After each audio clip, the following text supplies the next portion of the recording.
Que el Señor nos continúe bendiciendo a todos, hermanos, grandemente. Nos sentimos muy contentos siempre de poder compartir la palabra de Dios con todos. Le habla su hermano en Cristo, Rafael Lezama, siervo de Jesucristo.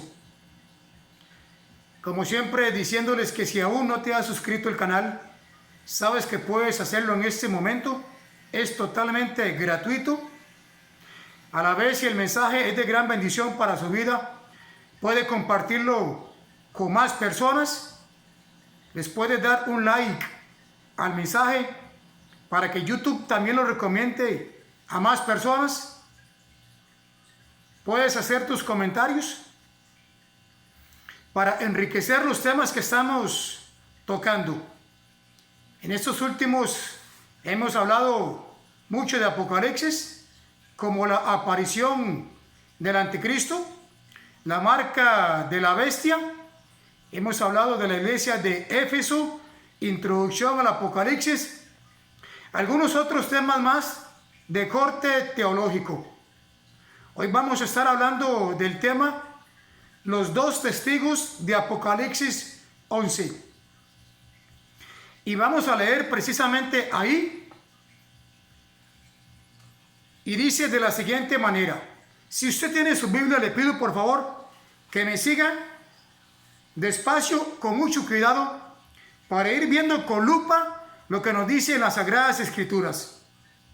Apocalipsis 11:1 dice: entonces me fue dada una caña semejante a una vara de medir, y se me dijo: levántate y mide el templo de Dios y el altar y a los que adoran en él. Hemos hablado en mensajes anteriores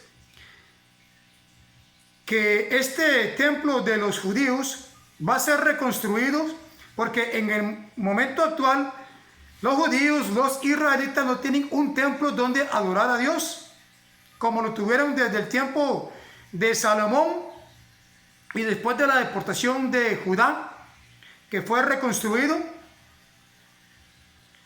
Y 70 años después de Cristo, cuando dio la profecía, el emperador Tito destruyó este templo. Entonces va a ser reconstruido el mismo y van a volver a los sacrificios de Israel. Cuando venga el Mesías, entonces, y los engañe a ellos directamente, porque va a ser Israel y no es su iglesia. Entonces, esta visión que tiene el apóstol Juan, se le está diciendo de ese templo que va a ser reconstruido. Versículo 2 dice así: pero el patio que está afuera del templo, déjalo aparte y no lo midas, porque ha sido entregado a los gentiles. ¿Quiénes son los gentiles? Todas aquellas personas que no son israelitas o judías de nacimiento. Y ellos hollarán la ciudad 42 meses. Oiga qué interesante. Versículo 3. Y daré a mis dos testigos que profeticen por 1260 días vestidos de silicio. 42 meses equivale a 1260 días. El año bíblico no es como el de nosotros, que es de 365 días. El de ellos es de 360 días.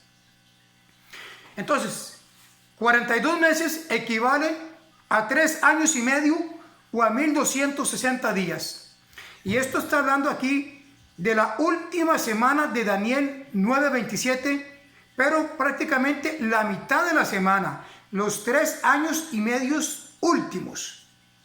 O sea, está hablando de los juicios de Dios. Toda esta parte de Apocalipsis prácticamente se muestra o se remonta a la mitad de esa semana.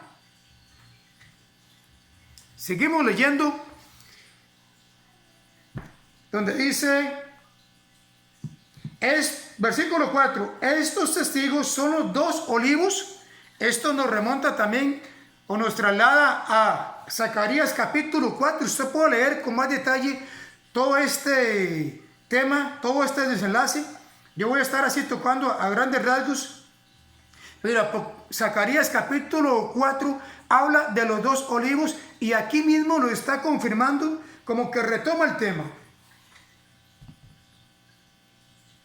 Estos testigos son los dos olivos y los dos candeleros que están en pie delante de Dios y de la tierra. Si alguno quiere dañarlos, sale fuego de la boca de ellos. Oiga, qué interesante y qué tremendo. Y devora a sus enemigos. Y si alguno quiere hacerles daño, debe morir él de la misma manera.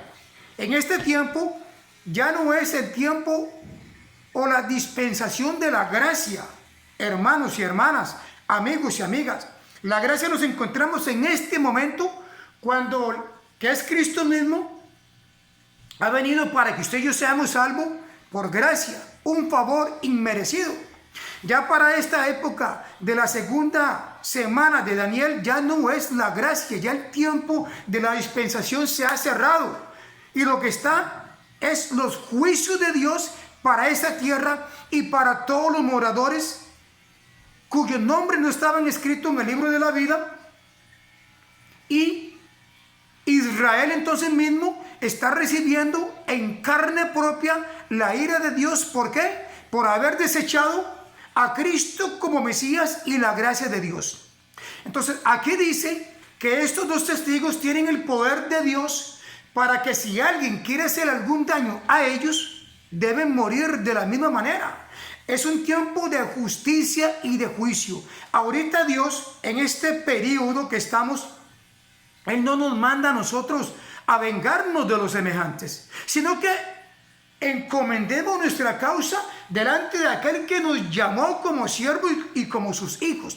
Pero para estos tiempos, esos dos testigos van a tener la autoridad de Dios para poder enviar juicio y venganza sobre aquellas personas que quieren hacerles daños. Me explico, hermanos, es un tiempo de juicio, de catástrofes para esta época en la cual estamos hablando de Apocalipsis capítulo 11, y prácticamente todo el libro, desde el capítulo 4 hasta el 19, que son los juicios de Dios sobre los moradores de la tierra. Estoy en el versículo 6. Estos tienen poder para cerrar el cielo a fin de que no llueva en los días de su profecía. Y tienen poder sobre las aguas para convertirlas en sangre y para herir a la tierra con toda plaga cuantas veces quieran. Ahora, hay muchos hermanos, hermanas, que han dicho que estos dos testigos son Elías y Enoc, porque como ellos no murieron, entonces la posición de esos hermanos dicen que tienen que venir para que mueran. Ya sabemos la biografía ya en el libro de Génesis, en los primeros capítulos, que Enoc vivió en el temor de Dios y que Dios mismo le traspuso para que él no viera muerte. Alabado sea su nombre. Allá en el libro primero de Reyes, capítulo 18 en adelante, nos habla del profeta Elías, que también fue llevado en un carruaje de fuego y que el mismo Eliseo lo vio cuando iba ascendiendo. Y que dijo, Padre de Israel y su gente de a caballo, y que ya Eliseo había pedido una doble porción del espíritu que estaba en Elías sobre él, y Dios le cumplió esa promesa y esa petición, porque lo vio cuando iba ascendiendo. Entonces, estos dos hombres, Enoc y Elías, no murieron. Entonces, dicen algunos hermanos que tienen que ser ellos por la clase de milagros que van a hacer en este periodo del Apocalipsis, que van a orar para que no llueva y que van luego a orar para que llueva, que tienen el poder de Dios para convertir las aguas en sangre y que pueden traer muchas plagas, muchas pestes a la tierra sobre los hombres. Entonces dicen estos hermanos que estos dos testigos son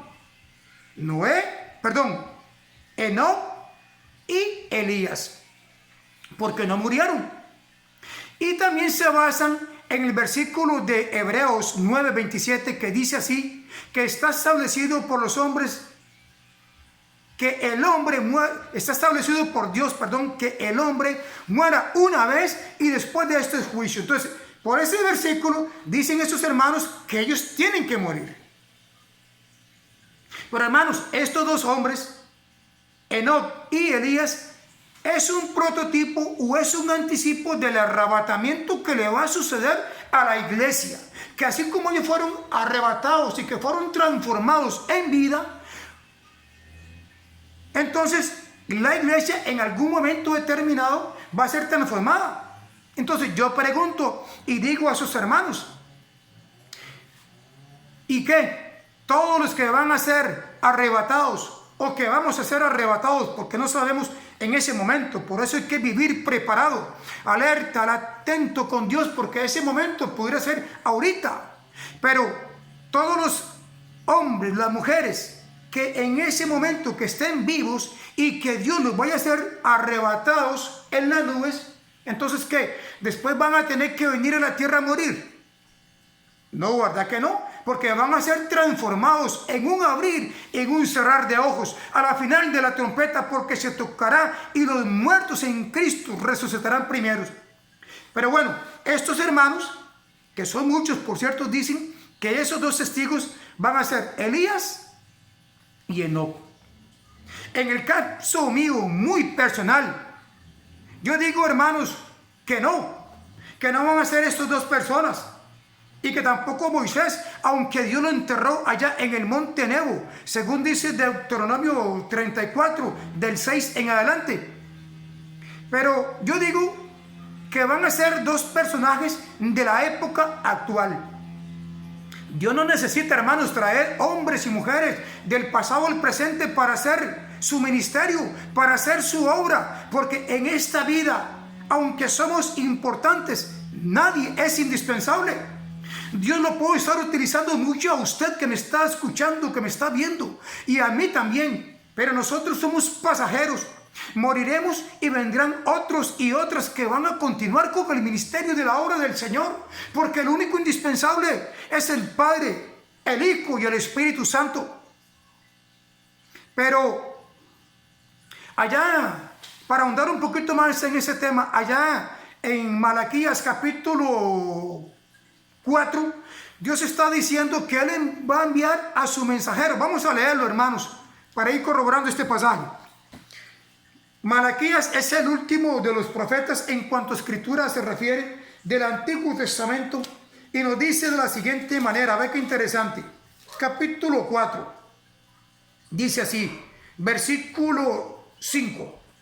He aquí, yo os envío el profeta Elías, antes de que venga el día de Jehová grande y terrible. Él hará volver el corazón de los padres a los hijos, y el corazón de los hijos a los padres, no sea que yo venga y hiera la tierra con maldición. Aquí por medio del profeta Malaquías, Dios está diciendo que Él va a enviar al profeta Elías, pero ya Elías vino, y vamos a corroborarlo en Mateo capítulo 11, que es el primer libro del Nuevo Testamento. Dice así, Jesucristo mismo está diciendo esas palabras. Mateo 11, del 11 en adelante, dice, de cierto digo, entre los que nacen de mujer, no se ha levantado otro mayor que Juan el Bautista. Oiga, qué interesante. Pero el más pequeño en el reino de los cielos, mayor es que él. Desde los días de Juan el Bautista hasta ahora, el reino de los cielos sufre violencia, y los violentos lo arrebatan. Alabado sea el nombre del Señor. Porque todos los profetas y la ley profetizaron hasta Juan. Y si queréis recibirlo, él es aquel Elías que había de venir. Entonces ya esta profecía de Malaquías capítulo 4 versículo 6 de que iba a venir Elías ya se cumplió en Juan. Ahora, no es que Elías reencarnó en Juan el Bautista por aquello. Eso no es lo que está diciendo la Biblia, sino que Juan el Bautista vino con el mismo espíritu, con la misma actitud del profeta Elías, su mensaje poderoso. Él fue la voz de que clamó en el desierto y que preparó el camino del Señor. Pero no es que sea la misma persona. Elías es Elías y Juan el Bautista es Juan el Bautista. Vino con el carácter, con el ministerio, con el espíritu, con la actitud de Elías. Pero ya Juan el Bautista murió, ya todos sabemos la historia, que le decapitaron, le cortaron la cabeza. Entonces, no va a venir por tercera vez en estos dos testigos de Apocalipsis capítulo 11. Entonces, en mi forma de interpretar la Biblia, yo digo que son dos personajes del momento, de la época, ahí mismo. La escritura, por eso no da nombres. Es el hombre en sí el que ha supuesto, el que se ha imaginado en darle nombres a estos. Y tampoco es que sea un pecado, sino que son interpretaciones que las escuelas teológicas le dan. Pero van a ser para mí dos hombres, dos personas de la época. Inclusive, hermanos, podrían ser dos mujeres que sean las dos testigos, ¿por qué no?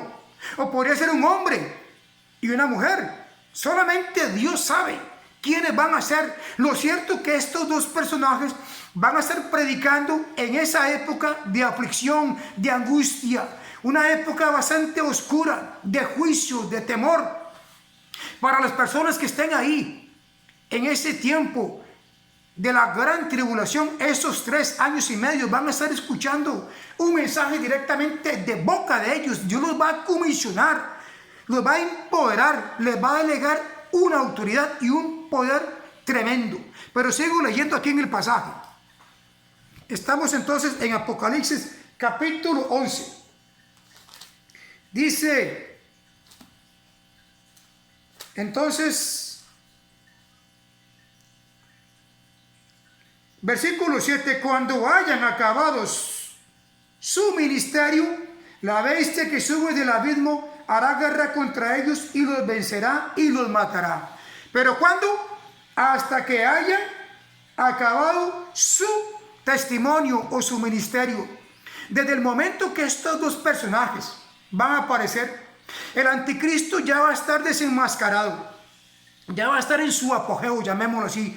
Y desde ese momento, desde su aparición del primer día, él va a hacer guerra contra los dos testigos, los va a querer matar, los va a querer desaparecer, pero no van a poder, porque hay un tiempo que Dios le ha dado a estos dos testigos para que ejerzan su ministerio.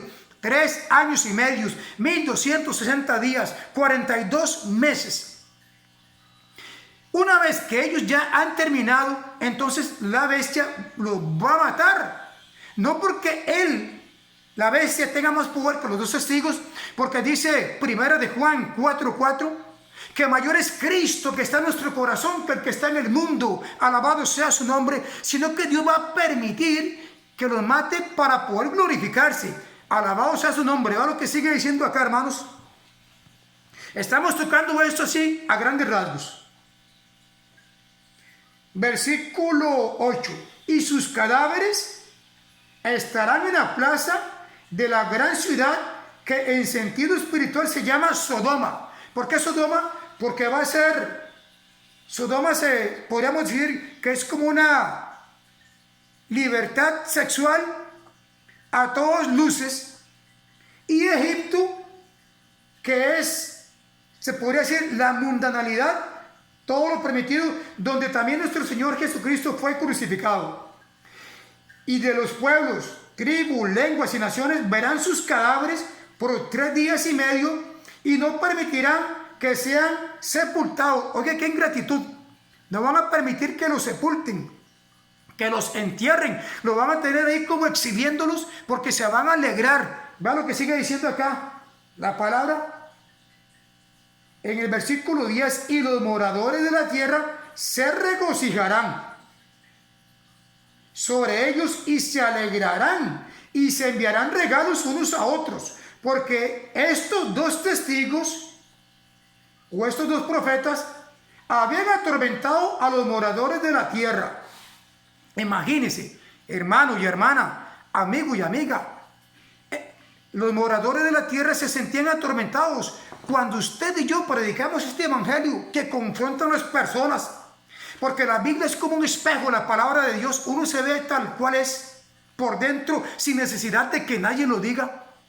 Ellos se sentían atormentados. ¿Por qué? Porque su mensaje chocaba con la conducta moral, espiritual, social de esa época, como pasa hoy día. Yo no sé si a usted le ha pasado. Yo muchas veces cuando le predico a alguien, ya sea en un lugar público, en una congregación, en un edificio, en un local, o de forma así, de tú a tú, más de una vez aquella persona se siente atormentada, confrontada por lo que yo le estoy diciendo. Es más, no soy ni yo, es la palabra lo que le dice, es la palabra de Dios, porque dice Hebreos 4:12, que la palabra de Dios es viva y eficaz, y más cortante que toda espada de doble filo, y penetra hasta partir la mente, el espíritu, el corazón, las coyunturas, y discierne los pensamientos e intenciones del corazón. Esa es la palabra del Señor, como una espada de doble filo.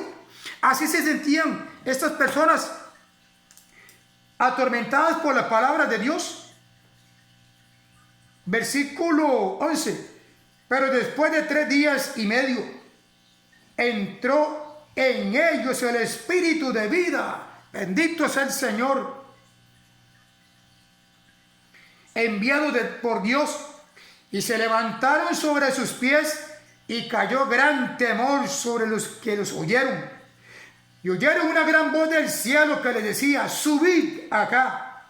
Y subieron al cielo en una nube, así como Cristo fue llevado. ¿Se acuerda ya lo que dice la Escritura en Hechos capítulo 1, versículo 11? Que los apóstoles le vieron cuando Jesús fue ascendido. Así va a pasar en este momento con estos 2 testigos. Y tal vez, muy posiblemente, la Biblia no lo aclara, pero posiblemente cuando la iglesia sea llevada en el arrebatamiento, quizás muchos nos van a ver subir a nosotros en las nubes, o quizás no.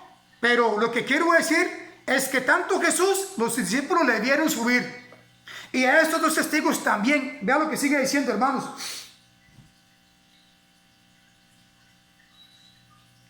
Dice el versículo 11 una vez más: pero después de 3 días y medio entró en ellos el espíritu de vida enviado por Dios, y se levantaron sobre sus pies, y cayó gran temor sobre los que los vieron. Oiga, qué tremendo. Versículo 12: y oyeron una gran voz del cielo que le decía: subid acá. Y subieron al cielo en una nube, y sus enemigos lo vieron. ¿Cómo? Sus enemigos. Aquí no dicen que sus amigos, sino que sus enemigos, los que estaban en contra de la predicación de ellos, lo vieron subir. Vieron resucitado a esos 2 testigos, después de que se alegraron, que se mandaron regalos unos con otros, que estaban contentos porque el mensaje de ellos los atormentaban. Jesucristo permitió que entrara el espíritu de vida en sus cuerpos, fueron levantados, y sus enemigos lo vieron. Eso va a ser transmitido por la televisión, por el cable, por internet, tanto en una forma presencial, los que lo vean ahí ascender al cielo, bendito sea el Señor, como por la televisión va a ser transmitido este mensaje de impacto, de asombro a toda la humanidad. Y sigue diciendo, hermanos, ya para ir concluyendo, esto es un mensaje bastante poderoso, Apocalipsis. Por eso le digo que haga sus comentarios, hermanos, de los temas que estamos tocando, porque Jesucristo viene pronto por su iglesia. Dice así: en aquella hora, ya en el versículo 13, en aquella hora hubo un gran terremoto, y la 10ª parte de la ciudad se derrumbó. Aquí está hablando de Jerusalén. Y por el terremoto murieron en número de 7,000 hombres. Y los demás se aterrorizaron y dieron gloria a Dios del cielo. O sea, ese dar gloria a Dios del cielo está hablando aquí de los que no se han puesto la marca a la bestia, de los que se convirtieron y dieron gloria a Dios del cielo. El segundo ay pasó, he aquí el tercer ay viene pronto. Alabado sea el nombre del Señor. Esos dos testigos, hermanos, que están ahí en Apocalipsis, ya le digo, la escritura no registra el nombre de ellos. No dice si son hombres jóvenes, si son mujeres o hombres. Lo cierto es que son dos testigos que van a estar pronunciando el mensaje del Señor a todas las personas que van a estar en ese tiempo de gran aflicción, de tormento, de juicio. Dios quiere que no sea usted que me está escuchando, que no sea yo que estoy predicando y que no sea nuestra familia. Por eso la importancia de ahora predicar a tiempo y fuera de tiempo, porque ahorita estamos en un tiempo, en un periodo de gracia, que somos salvos por la fe en Cristo Jesús, pero ahí, hermanos, la mayoría de gente que va a estar viva para esa época va a tener que sufrir en carne propia los juicios de Dios sobre esta tierra. Imagínense, hermanos, eso es para poner nuestras barbas en remojo y decirle ahora: Señor, por favor, ayúdame. Yo quiero entregar mi vida a ti ahora en ese tiempo de gracia. Yo no tengo por qué estar experimentando la salvación tuya para ese tiempo que va a ser terrible y que quizás muchos van a poder renunciar al evangelio por causa de tanta persecución, de tanta oposición, de tantos juicios, de tantas pestes, plagas, hambrunas, muertes y todo lo que vaya a venir en ese momento. Yo ahora decido entregarte a ti mi vida. Ahora, Señor, ayúdame a mí. Ayuda a mi esposa, a mis hijos, a mi familia, para poder servirte con temor y con temblor, y más bien poder predicar este mensaje de salvación, de gracia a todas las personas, de que tú tienes lo mejor para tu iglesia, y que ese tiempo de Apocalipsis es para los que no te han aceptado como Señor y Salvador, aunque muchos sí se van a salvar en ese tiempo, claro que sí, pero ¿por qué salvarme yo en un momento de tormento, de difícil, tan estrecho, si lo puedo hacer ahora en este tiempo que soy de gracia? Por eso te pido, Señor, que tú me ayudes ahora para comportarme valiente y valienta en el nombre de Jesús. Puedes hacer tus comentarios, hermanos, de los temas que estamos tocando de Apocalipsis. Si quiere que hablemos de algún tema en particular de Apocalipsis, lo puedes solicitar y con mucho gusto lo estaremos presentando en el nombre de Cristo Jesús. Bendiciones para todos y buen día.